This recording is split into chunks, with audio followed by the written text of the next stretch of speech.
Hallo meine Lieben und willkommen zu einem neuen Video. Ich dachte, wir machen mal heute wieder ein kleines Labervideo und zwar zum Thema Geburten. Denn ich gehöre zu den Frauen, die alle 3 Geburtsmethoden durch hatten.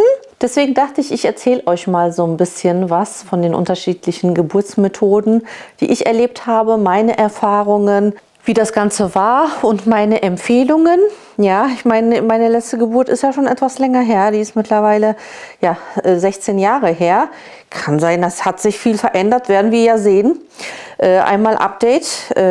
Ich bin jetzt in der 35. Schwangerschaftswoche. Für diejenigen, die unsere Vlogs verfolgen. Für diejenigen, die vielleicht gerade neu hier eingeschaltet haben, uns noch nicht kennen, dann könnt ihr gerne unter den anderen Videos vorbeischauen. In der gleichen Playlist wie dieses Video findet ihr nämlich auch ganz, ganz viele andere Videos zum Thema, ja, zum Beispiel aktuell jetzt mit 42, ja, bekommen wir unser 9. Kind, ist die 4. Schwangerschaft, 9. Kind. Sechslinge haben wir unter anderem, auch dazu über die Geburt und Schwangerschaft gibt es auch ein separates Video, könnt ihr gerne vorbeischauen. Eben auch, wie es dazu gekommen ist, das jetzt auch nochmal ungeplant mit unserem 9. Kind schwanger bin. Bevor wir zum Thema kommen, eben mit den unterschiedlichen Geburtsmethoden und wie die damals so für mich waren, wie ich die erlebt habe und was ich euch so empfehlen kann, eben ein kleines Update.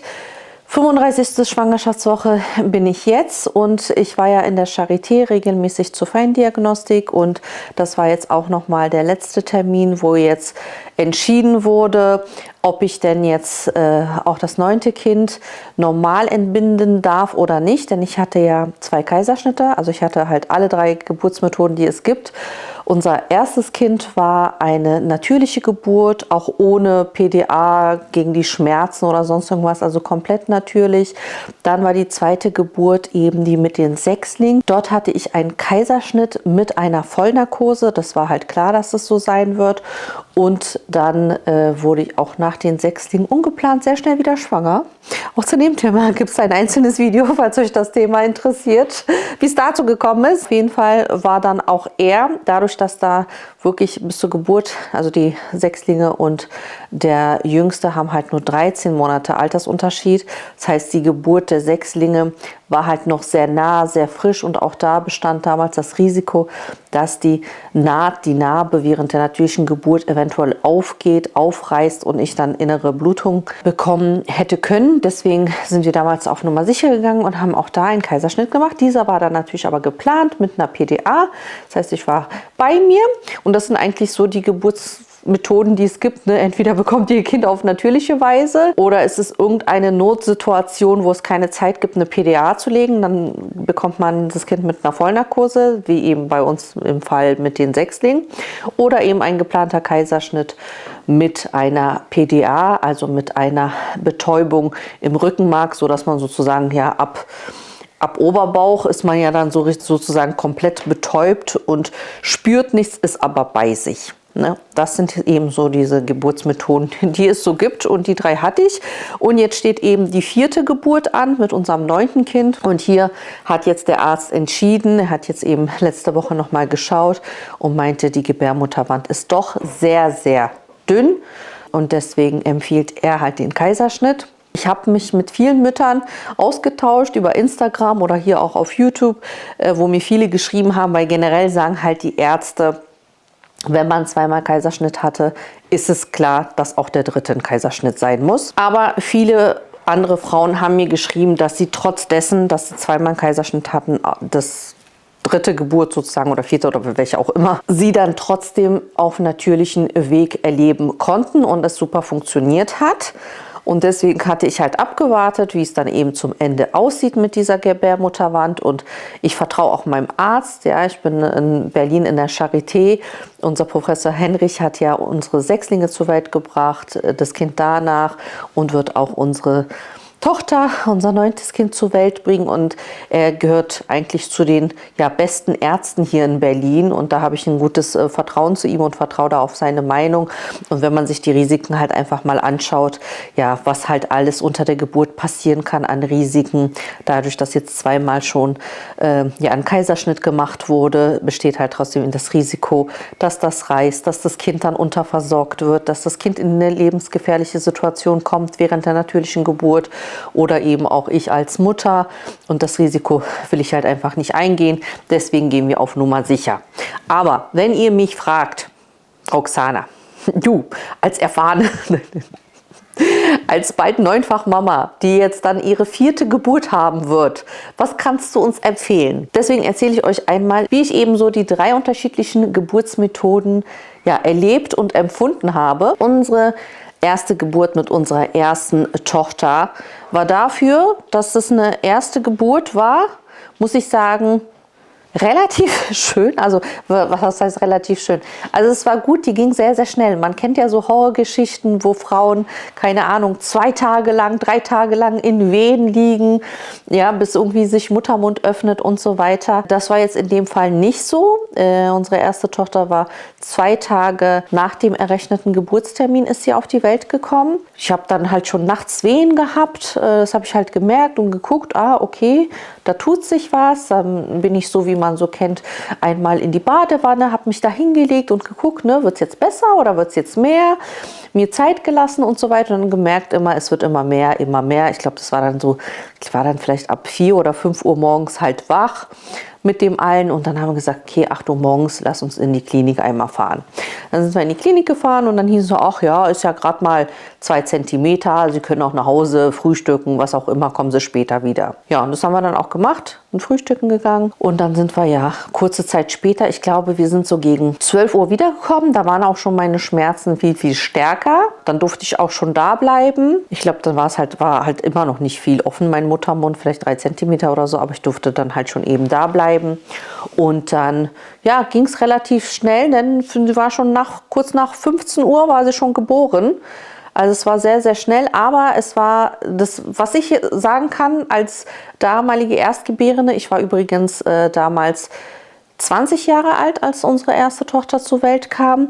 Und ich habe den Fehler gemacht, finde ich, dass ich keinen Geburtsvorbereitungskurs gemacht habe. Ich dachte mir, wer braucht denn sowas? Ne? Nee, meine Lieben, wenn ihr zum ersten Mal schwanger seid, ihr euer erstes Kind bekommt, ich denke, macht einfach sowas. Ich meine, wir leben ja auch mittlerweile in anderen Zeiten. Es gibt super viele Videos und ich denke mal, es gibt auch zur Geburtsvorbereitung bestimmt super viele Videos auch auf YouTube. Aber damals unsere Große wird ja dieses Jahr jetzt 22, also vor 21, 22 Jahren. Da hatten wir noch nicht so einen Internetzugang und solche Informationen, was wir halt heute haben. Und deswegen entweder so oder so. Ich würde mich da schon ein bisschen vorbereiten, weil ich war schon sehr hilflos während der Geburt, weil ich wirklich nicht wusste, wie ich presse, wie ich mich am besten positioniere. Also es war ein bisschen sehr durcheinander. Ich lag dann da im Bett und dann hatte ich die Presswehen und die Ärztin sagt zu mir oder die Hebamme oder wer da in dem Moment dabei war, sagt so, nee, noch nicht pressen, wir sind noch nicht so weit. Und ich dachte mir so, nicht pressen, weil wenn du pressen musst, musst du pressen. Also Presswehen zu unterdrücken, ich weiß nicht, wie das gehen soll. Aber es war halt eben so ein bisschen durcheinander. Und dann wurde es auch ein bisschen hektisch. Aber wie gesagt, hat dann alles geklappt. Aber es war halt jetzt keine Traumgeburt, sagen wir es mal so. Aber es war eine sehr schnelle Geburt. Und das fand ich damals angenehm. Und das war auch so die Situation. So, du bist danach aufgestanden. Auf einmal hast du dich direkt so 10, 15 Kilo leichter gefühlt. Und das war auf jeden Fall so die Erfahrung als Erstgebärende und dann eben auf natürlichem Weg.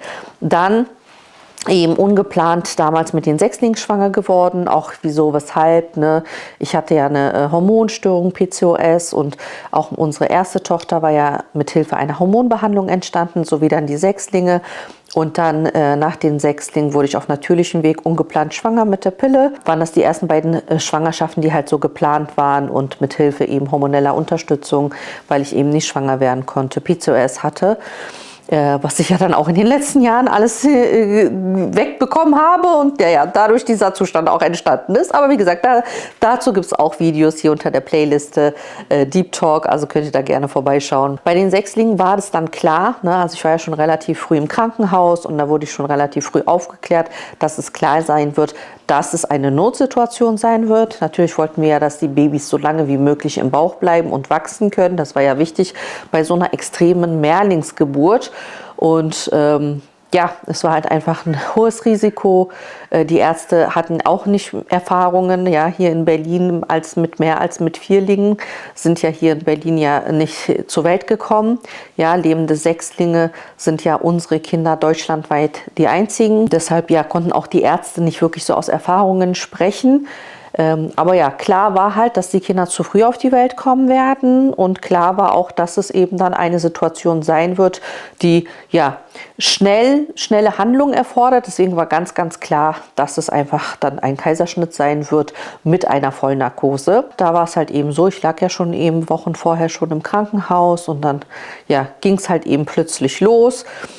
Ich glaube, da könnt ihr euch gerne das einzelne Video zu dem Thema anschauen. Ich glaube, ich habe da 2 Folgen zum Thema die Schwangerschaft und Geburt mit den Sechslingen. War halt eben sehr aufregend, sehr hektisch, aber ich wusste, was halt auf mich zukommt. Und zwar ja eine Vollnarkose eben mit Kaiserschnitt. Und das war halt auch nochmal so ja ganz was anderes, weil in dem Moment, du wirst halt ja in Narkose versetzt und weißt halt nicht, was passiert. Und wenn man dann halt da aufwacht, für mich war halt erstmal dieser erste Gedanke, und erste Frage überhaupt, leben alle? Naja, es ist halt so, du kriegst nichts mit und du weißt nicht, wie ist alles verlaufen, leben deine Kinder, geht es deinen Kindern gut? Das ist natürlich ja mit einer Vollnarkose so der Nachteil. Dann eben die 3. Schwangerschaft und Geburt eben mit dem geplanten Kaiserschnitt mit einer PDA, das heißt mit dieser Betäubung eben in den Rückenmark, wie auch immer. Meinte auch zu mir, Mama, das ist doch voll schlimm, diese Nadel in den Rücken und so. Und ich meinte so, ja, ich kann mich jetzt nicht so erinnern, also es ist unangenehm, aber ich glaube nicht, dass das jetzt so dramatisch war. War das eben geplant, ne? Man macht ja meistens, wenn man eben einen geplanten Kaiserschnitt hat, dann wartet man ja nicht ganz bis zum Ende, sondern ja, holt ja meistens die Kinder so ein bisschen früher zur Welt. Klar, man muss sich mal mit dem Thema so beschäftigen, ne? Natürliche Geburt und Kaiserschnitt. Natürlich ist das ein Eingriff, ja, erstens muss man überlegen, es ist eine große Bauch-OP, ja, also es ist nichts etwas, wo man einfach sagt so, ja, also mir ist lieber jetzt ein Kaiserschnitt, sage ich jetzt mal, ne, als eine normale Geburt, weil ich dann, keine Ahnung, weniger Schmerzen habe. Nein, es ist eine große OP, es werden ja mehrere Schichten durch den Bauch geschnitten, durch die Gebärmutter und so weiter. Also das darf man halt nicht unterschätzen.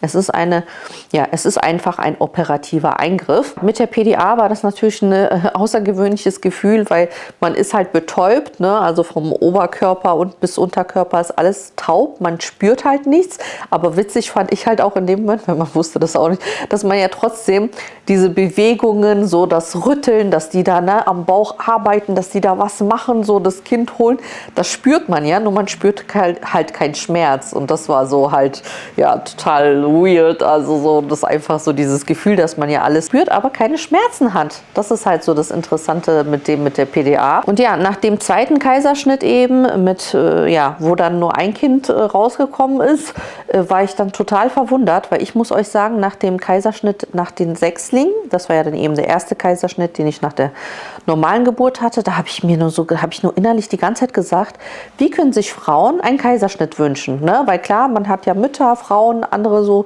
im Umfeld, wo es immer wieder mal Mütter gab, die gesagt haben, nee, ich wünsche mir lieber einen geplanten Kaiserschnitt. Ne? Man will diese Schmerzen vermeiden, diese Anstrengung der Geburt. Wo ich mir einfach nach dem Kaiserschnitt der Sechslinge dachte, wie kann man sich denn einen Kaiserschnitt wünschen? Denn ich muss euch sagen, nach der Geburt der Sechslinge, dieser Kaiserschnitt, ich hatte so lange Schmerzen. Ich weiß auch nicht, damals hat mir auch keiner was geholfen oder was gegeben. Ich hatte keine so Stütze für meinen Bauch. Mittlerweile gibt es ja auch solche Bauchgurte und so weiter, die man sich nach der Geburt oder auch während der Schwangerschaft und so weiter holen kann. Aber ich hatte so so Schmerzen, ja, beim Sitzen, beim Laufen. Ich weiß noch, ich bin so wochenlang so gekrümmt gelaufen und habe dabei immer meinen Bauch getragen. Also ich hatte extreme Schmerzen beim Schlafen, beim Drehen. Also immer, wenn sich mein Bauch bewegt hat, hat dieser Kaiserschnitt, also diese Kaiserschnittnarbe und so weiter, mein ganzer Bauch einfach so extrem wehgetan. Wochenlang ging das so, dass ich halt wirklich so, ja, unbeweglich war und Schmerzen hatte und ich mir dann dachte so, warum wünschen sich denn Frauen einen Kaiserschnitt? Ja, das ist doch so wochenlang so schmerzhaft und ich habe mich halt eben nach der normalen Geburt so, ja, direkt einfach wieder normal gefühlt und war fit, ja, man hat sich direkt einfach so sogar besser gefühlt, weil man ja einfach, ja, das Kind geboren hat und man sich leichter, auch erleichterter gefühlt hat und hat keine Beschwerden gehabt. Das hat mich so verwundert, weil dann eben der zweite Kaiserschnitt dann eben mit Malik Musa war dann halt auch so, da bin ich aufgestanden und ich hatte wieder diese Schmerzen erwartet, ja, die ich damals hatte und die waren aber nicht da. Und dann dachte ich mir so nur, huch, warum habe ich denn jetzt keine Schmerzen? Und dann hatte ich auch damals dort die Krankenschwestern und Hebammen gefragt und meinte, ja, nach den Sechslingen-Kaiserschnitt, da hatte ich aber richtig schlimme Schmerzen, aber jetzt finde ich, geht das eigentlich so. Woran könnte das denn liegen? Und dann meinten die auch, natürlich muss es ja auch daran gelegen haben, ich meine, da waren 6 Babys drin, ne, dass sie mir wahrscheinlich, meinten sie, alle Organe und ne, das ist ja auch alles, was innen ja dazu gehört, war ja auch total verschoben, sage ich jetzt mal, alles war halt nochmal anders. Dass es wahrscheinlich auch daran lag, dass es schmerzhafter war, weil vom Prozedere, ich hatte das auch noch extra gefragt, ich meinte, ja, weil sie jetzt Mehrlinge rausholen, wird das anders geschnitten, wird da mehr geschnitten, mehr aufgeschnitten oder sowas. Aber die Ärzte meinten, nein, es ist halt ein ganz normaler Kaiserschnitt, wie wenn sie jetzt auch ein Kind rausholen würden, nur dass sie halt 6 rausholen. Und ja, und das fand ich dann auch so, wo ich gesagt habe, oh, okay, komisch. Dann muss es einfach daran gelegen haben, dass ich damals ja eben Sechslinge geboren habe und ja, dass irgendwie auch die Situation anders war, weil eben der zweite Kaiserschnitt dann ja relativ okay war. Aber wenn ihr mich jetzt eben fragt, Roxana, jetzt hast du ja alle 3 verschiedenen Geburtsmethoden durchlebt. Ich überlege die ganze Zeit, ne? Sagt mir, falls ich irgendwas vergessen habe, gibt es noch was anderes? Wir reden ja jetzt nicht sowas wie Wassergeburt oder Hausgeburt oder sowas, ne? Das sind ja nochmal andere Themen. Sondern das sind jetzt einfach so diese medizinischen Geburten, sage ich jetzt mal, ne? Ja, wenn ihr mich halt jetzt so fragt, sage ich immer, natürliche Geburt finde ich am besten. Auch wenn sie vielleicht dann doch für den einen oder anderen vielleicht dann doch länger gewesen ist oder wäre wie jetzt meine erste. Die ja doch ja relativ, ne, wie ich meinte, relativ schnell war, aber ich trotzdem ja unerfahren und unwissend in die Geburt so reingestürmt bin, finde ich trotzdem also eine normale Geburt immer besser, vor allem wenn man natürlich bedenkt fürs Kind, ja, ist natürlich normale Geburt besser. Das Kind entscheidet, wann ist es soweit, wann entsteht die Geburt auf natürliche Weise, wann kommen die Wehen, wann öffnet sich das alles, das Kind wird vorbereitet und so weiter. Und dann auch nochmal diese eben vaginale Geburt hat eben viele Dinge, die es halt eben benötigt, ne, für das Kind. Aber ich kann jetzt auch nicht sagen, dass jetzt unsere Kinder irgendein Nachteil davon erlitten haben. Einen offensichtlichen, sage ich jetzt mal, der jetzt durch den Kaiserschnitt ist. Ne? Bei den Sechslingen brauche ich jetzt mit denen nicht zu vergleichen. Die sind ja natürlich auch Frühchenkinder, sind ja Gott sei Dank alle kerngesund. Trotzdem sind sie ja als extreme Frühchen auf die Welt gekommen. Aber der Malik Musa, also der Drittgeborene, der aus der dritten Geburt, oh mein Gott, der Drittgeborene, aber 8. Kind, aber selber, ne? Da kommst du schon selber durcheinander. Ne? Also aus der dritten Geburt, das 8. Kind war dennoch, wo ich jetzt nicht sagen kann, dass der jetzt irgendwie darunter jetzt gelitten hatte. Er war ein sehr entspanntes Baby und so weiter. Aber natürlich ist immer das, wie es die Natur vorgibt, immer am besten. Ja? Also falls ihr so mit diesen Gedanken spielt und sagt, ihr seid jetzt vielleicht gerade schwanger oder ihr seid in der Kinderplanung und denkt euch so, sollte ich mir nicht lieber, ich meine, ich habe letztens meine Mutter gefragt, so mittlerweile kann man sich das ja so wünschen einfach, ne? Dass man sagt, ja, ich hätte gern einfach einen Kaiserschnitt, ne? Was ich nämlich mitbekommen habe, Ärzte sind nämlich da immer sehr, sehr schnell, dass sie gerne einen Kaiserschnitt machen. Das bekommt man auch oft zu hören, weil das Krankenhaus verdient natürlich an einem Kaiserschnitt viel, viel mehr als an einer normalen Geburt. Deswegen deswegen hört man oft, dass Ärzte ja schnell zu einem Kaiserschnitt raten oder eben auch diesen Wunsch erfüllen. Ich kann euch nur empfehlen, als diejenige, die eben diese Geburtsmethoden schon erlebt hat, zu sagen, wenn ihr gesundheitlich in der Lage seid, dann bekommt euer Kind auf natürlichem Weg. Ich empfehle euch da auf jeden Fall mal ein bisschen so einen kleinen Kurs oder so zu belegen oder vielleicht Geburtsvorbereitungsvideos bei YouTube oder so, wenn es das gibt, anzuschauen. Aber auf jeden Fall so ein bisschen vorbereitet zu sein, zu gucken, okay, was gibt es für Methoden dann eben, ne? Will ich vielleicht eine Wassergeburt oder ne, in bestimmte Positionen, aber macht nicht den gleichen Fehler wie ich und liegt da dann einfach so random im Bett und versucht dann irgendwie rumzupressen wie so eine Dings. Also es war bei mir wirklich sehr, sehr durcheinander. Es war dann wirklich so erst am Ende, wo dann die Hebamme meinte so zu meinem Mann, er soll ein Bein nehmen und die Hebamme hat das andere Bein genommen und dann konnte ich erst vernünftig drücken. Aber ich finde dieses so im Bett liegende, gebärende war echt unbequem. Also wenn ich heute die Möglichkeit hätte, jetzt nochmal dieses Kind auf natürlichem Weg zu bekommen, dann auf jeden Fall sowas wie so, keine Ahnung, so eine Hockposition oder auf jeden Fall so andere Position oder im Wasser vielleicht gucken, sowas halt, so dass man da so wirklich so ein bisschen so ausprobiert. Aber ja, so ist das, wenn man jung ist und eben sich nicht so informiert und nicht so die Ahnung hat, aber trotzdem, Hauptsache, das Kind kommt gesund auf die Welt und das ist das Wichtigste und ansonsten muss jede Mutter das für sich selber entscheiden. Ich will auch natürlich niemanden hier kritisieren, der jetzt sagt, ist schwanger und der will einfach keine normale Geburt, möchte einfach direkt einen geplanten Kaiserschnitt, will ich niemanden natürlich kritisieren. Das sind jetzt nur meine Erfahrungen und meine Empfehlungen, die ich so aussprechen kann. Wichtig ist, wie gesagt, Hauptsache das Kind kommt gesund auf die Welt. Ihr könnt euch auch immer gerne mehrere Ärzte zu Rate ziehen, ja, wenn ihr das Gefühl habt, ich habe jetzt nämlich auch noch mal mit einer schwangere Mama gesprochen über Instagram, die nämlich jetzt auch so verzweifelt war, weil sie hatte eine ganz komplizierte erste Geburt gehabt, wo sie während der Wehen, während der Geburt einen epileptischen Anfall erlitten hatte und dann war sofort Notkaiserschnitt mit Vollnarkose und so und das war für sie halt sehr traumatisch.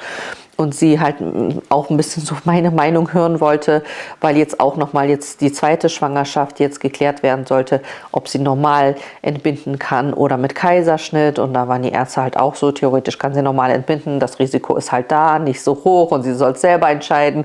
Und ich meinte halt auch das Gleiche, also man muss selber abwägen, zu sagen, okay, der Arzt hat jetzt das gesagt, wenn man mit der Meinung nicht zufrieden ist, ruhig nochmal einen anderen Arzt zu Rate ziehen, weil sie meint halt, die Frauenärztin meint, ja, kein Problem, die Ärzte wieder im Krankenhaus meinten was anderes. Ja, also ruhig mal so ein bisschen mehr Ärzte zu Rate ziehen, besser mehr Meinung haben als zu wenig und dann kann man immer noch entscheiden. Und ja, für sich so den richtigen Weg finden. Wie gesagt, ich bin für eine normale Geburt. Ich hätte mir jetzt auch die ganze Zeit gewünscht, ne? Meine Hebamme hat mich auch die ganze Zeit gefragt, was willst du denn? Und ich meinte, ja klar, also wenn es möglich ist, will ich schon normal entbinden. Hat sie mir natürlich auch empfohlen als Hebamme. Ja, wo sie selber sagt, natürlich, normale Geburt ist immer das Beste. Aber ich habe halt auch gesagt, ich werde es halt auch wieder meinem Arzt entscheiden lassen, was er am Ende sagt. Und das war jetzt eben letzte Woche so, wo er eben geschaut hat und hat mir das auch nochmal gezeigt und meinte, es ist super, super dünn. Also das Risiko, dass da eben was reißt, ist halt einfach zu hoch. Ich glaube, das Risiko muss man nicht eingehen. Wie gesagt, wenn man sich dann halt durchliest, was dann alles passieren kann, welche Gefahren, dann will ich sie lieber vermeiden. Und andererseits war ich dann auch irgendwie so, obwohl ich doch eher auf die normale Geburt tendiert habe, bin ich jetzt aber doch irgendwie so ein bisschen auch erleichtert, weil ja, ich bin ja so ein planungsorientierter Mensch, wisst ihr, was ich meine? Und so ist es für mich jetzt einfach auch so, wo ich so Gedanken hatte, weil gerade jetzt auch schon, ich merke, es wird alles immer schwerer. Ich meine, ich bin nicht die Jüngste. Ja, wenn ich überlege, meine erste Schwangerschaft mit 20, ich bin bis zum letzten Tag wirklich, ich war so aktiv, ich bin so durch die Gegend gehüpft, ich habe noch die Wohnung 8 Stunden lang geputzt und so weiter. Ich war so fit, ich hatte keine Wehwehchen, ich weiß ganz genau, ich habe nie gemeckert und so, oh, ich habe Rückenschmerzen, oh, ich habe die Schmerzen. Ich hatte gar nichts, wirklich gar nichts, das fand ich so witzig. Und jetzt habe ich einfach gemerkt, obwohl ich ja schon relativ fit war, Gott sei Dank, weil ich die letzten 2 Jahre auch viel Kraftsport und so gemacht habe, merkt man wirklich, dass das Alter schon einen Unterschied macht. Ja, also ich habe jetzt schon sehr, sehr viele Wehwehchen und dann denke ich mir so, und wenn es dann noch irgendwie, keine Ahnung, sich verspätet und noch länger braucht als bis zur 40. Schwangerschaftswoche, da noch das durchzuhalten, dachte ich mir, ne, und dann nicht die Gewissheit, wann kommt sie denn nun und dann, wie wird die Geburt, ne, war ich dann auch einerseits schon so ein bisschen so erleichtert, okay, es ist jetzt geplant, ich weiß, wann sie kommt, ich kann so ein bisschen, ja, ein bisschen alles drumherum planen und auch, ja, meine Arbeit und so weiter. Das ist ja so als Selbstständige auch nochmal so ein anderes Thema für sich, ein bisschen problematisch, weil man da eben nicht in den, ja, in die Elternzeit oder wie sich das Ganze nennt, gehen kann. Von daher finde ich das jetzt eigentlich auch ganz gut so, dass es so ein bisschen geplant ist und ich hoffe, es geht alles gut. Und dann, ja, ich nehme euch jetzt die letzten Wochen nochmal mit. Also wie gesagt, wir haben jetzt nochmal 3 Wochen. Was ich auf jeden Fall witzig finde, ist, wie ich im Vergleich zu meiner ersten Schwangerschaft, wie locker ich jetzt war mit den Sachen, was ich so fürs Baby brauche. Wenn ich so überlege, beim ersten Kind, ich glaube, das ist jede Mutter so, die zum ersten Mal ein Kind bekommt, da hatte ich so viel Panik. Oh mein Gott, ich muss noch das besorgen, das muss alles musste schon Wochen vorher schon da sein und bereit sein, ja. Bett und Wagen und ne, so, man hat voll viel Panik gemacht und jetzt ist es so, ich stehe kurz vor der Geburt, ich habe noch kein Kinderbett, ich habe noch keinen Kinderwagen, kein Autositz, ich habe noch gar nichts, aber das machen wir jetzt gemeinsam nochmal in den nächsten Vlogs, also schaut da gerne vorbei. Die restlichen Sachen muss ich noch einräumen und dann eigentlich nur noch das Bett besorgen und ja, Hauptsache eigentlich das Wichtigste ist jetzt so ein, ja, Autositz, ne, für nach dem Krankenhaus, um nach Hause zu kommen, eine Babyschale und dann gucke ich mal. Ich habe ja auch vor, ein bisschen mit so einer Trage und so, da gucke ich auch mal, da dachte ich, ich bestelle mir auch erstmal so eine, ja, einfach so eine Stofftrage, die man so binden kann und ich werde ein bisschen experimentieren und gucken und schauen, aber ich nehme euch da auf jeden Fall jetzt nochmal die nächsten letzten Wochen beim, ja, Nesting oder wie man das so schön nennt, noch mit. Ich hoffe, ihr seid dabei. Der Hikmet ist auch gerade ganz, ganz fleißig im Garten, ne? Der Frühling hat ja begonnen und deswegen hat er auch begonnen und macht da gerade ganz, ganz viel. Ich habe schon ein bisschen was mitgefilmt und dann hoffen wir, haben wir dieses Jahr wieder eine schöne Gemüseernte. Seid da gerne mit dabei. Und ja, ich hoffe, dieses kleine oder relativ lange, naja, geht. Ich kann auch manchmal länger quatschen. Hat euch gefallen? War vielleicht ein bisschen informativ. Ihr könnt mir ja auch gerne eure Erfahrungen in den Kommentaren schreiben. Ja, ich finde, der Austausch immer zwischen uns allen ist ja auch immer sehr praktisch, ne? Falls andere Mamas oder werdende Mamas oder was auch immer noch Fragen habt, dann schreibt sie gerne in den Kommentaren. Vielleicht ist ja auch der ein oder andere dabei und kann mit seinen Erfahrungen einen Beitrag dazu leisten. Ich finde das immer so toll, immer dieser Austausch, den man hat, weil hier war jetzt auch so, ne? Ich dachte, ja, jeder sagt, ne, was sollen wir dir für Tipps geben? Du bist doch schon Profi, ne? 9. Kind und so weiter. Aber ich muss ja auch sagen, es ist ja mittlerweile, ich habe auch vieles vergessen, ne? Also man vergisst ja auch alles, ne? Vor allem witzig ist ja, man vergisst ja auch, wie schmerzhaft die Geburt war, ne? Stellt euch vor, wir würden das nicht vergessen. Dann gibt es wahrscheinlich keine Geschwisterkinder. Aber ja, meine Lieben, ich freue mich, wenn ihr dem Video einen Daumen nach oben da lässt und ich hoffe, wir sehen uns beim nächsten Video wieder. Bis bald.